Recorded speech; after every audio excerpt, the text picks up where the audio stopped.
नीतीश कुमार दांगी जो हैं वो पटना उच्च न्यायालय में अधिवक्ता के पद पर कार्यरत हैं और अखिल भारतीय विद्यार्थी परिषद से भी इनका अच्छा जुड़ाव रहा है।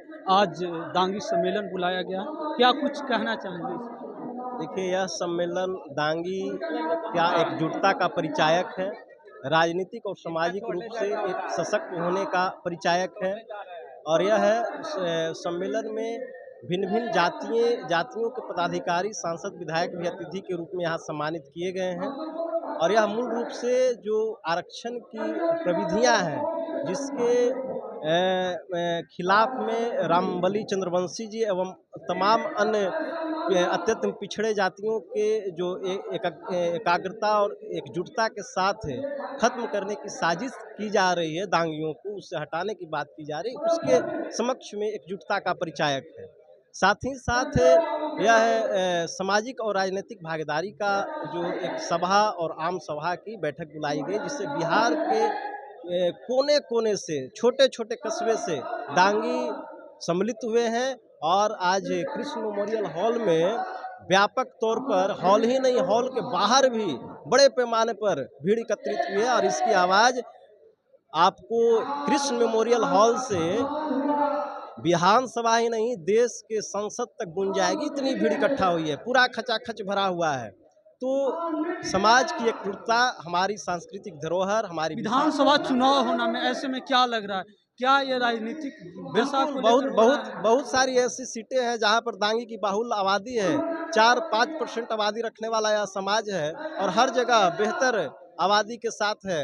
जैसे कि आपको मखदुमपुर विधानसभा है, गुरुआ है, इमामगंज है, बांका है, टेकारी है, ये सब ऐसे जगह हैं, अकबरपुर है, नवादा है, ये सब जगहों पर अच्छी खासी आबादी रखती है। लगभग 10 विधानसभा ऐसे हैं जहाँ दांगी को यदि वहाँ जगह मिला जाए, पटना में है, तो इस ढंग से 10-12 ऐसे विधानसभा है जहाँ से दांगी ऐसे ही चुटकी बजा करके जीत हासिल कर सकता है।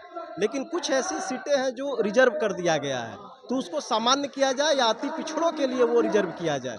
तो यदि ऐसा होता है तो हम बेहतर सहभागिता दे पाएंगे। और शुरू से हमारा समाज लीडरशिप क्वालिटी मेंटेन करते आई है, चाहे तो वो पहले विधायक जगलाल बाबू का हो या बांका से पहली महिला सांसद रही हो या महिला प्रदेश कांग्रेस के अध्यक्ष रही हो। तो क्या उम्मीद कर रहे हैं कि इस बार चुनाव में भागीदारी मिलेगी? बिल्कुल, एकदम, और होना ही चाहिए। यदि ऐसा नहीं होता है तो हम संबंधित राजनीतिक, जो भी हमारे समाज के राजनीतिक पार्टियों से संबंध रख रहे हैं लोग, उनको वहां से इस्तीफा देने का काम करेंगे और एक अपनी पार्टी बनाने का भी दांगी समाज, दांगी संघ के लोग, दांगी पदाधिकारी कार्य करेंगे। पार्टी अपना बनाएंगे? बिल्कुल, अगर राजनीतिक हिस्सेदारी नहीं मिली तो? एकदम, यदि बिहार चला लीजिएगा? यदि एकदम इसमें कोई संदेह है, पूरे बैकवर्ड की लॉबी की विचारधारा, राजनीति की विचारधारा दांगियों के बदौलत चलती है।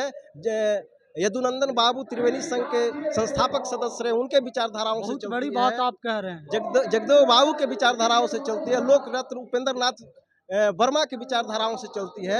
ऐसे में पार्टी एक समान, पूरी पार्टियां बैकवर्ड लॉबी की हमारे विचारधाराओं पर चल रही है। ऐसे में पार्टी बनाना क्या, कोई भी पार्टी हम लोग बना करके कार्य कर सकते हैं, लेकिन हमारी पहली प्राथमिकता यह रही जो संबंधित दांगी समाज के लोग जिन जिन राजनीतिक पार्टियों में हैं, उनको वहां से विशेष हक और हकूक मिले, उनकी भागीदारी मिले, उन्हें विधानसभा में सीट मिले और वो वहां से प्रतिनिधि बनकर चुन करके जाए। पूर्ण रूप से यह जो सम्मेलन बुलाया गया है, कह सकते हैं कि आने वाले विधानसभा चुनाव में राजनीतिक हिस्सेदारी कैसे मिली और राजनीतिक दलों पर कैसे प्रेशर ग्रुप की तरह काम किया जाए, इसको लेकर किया जा रहा है।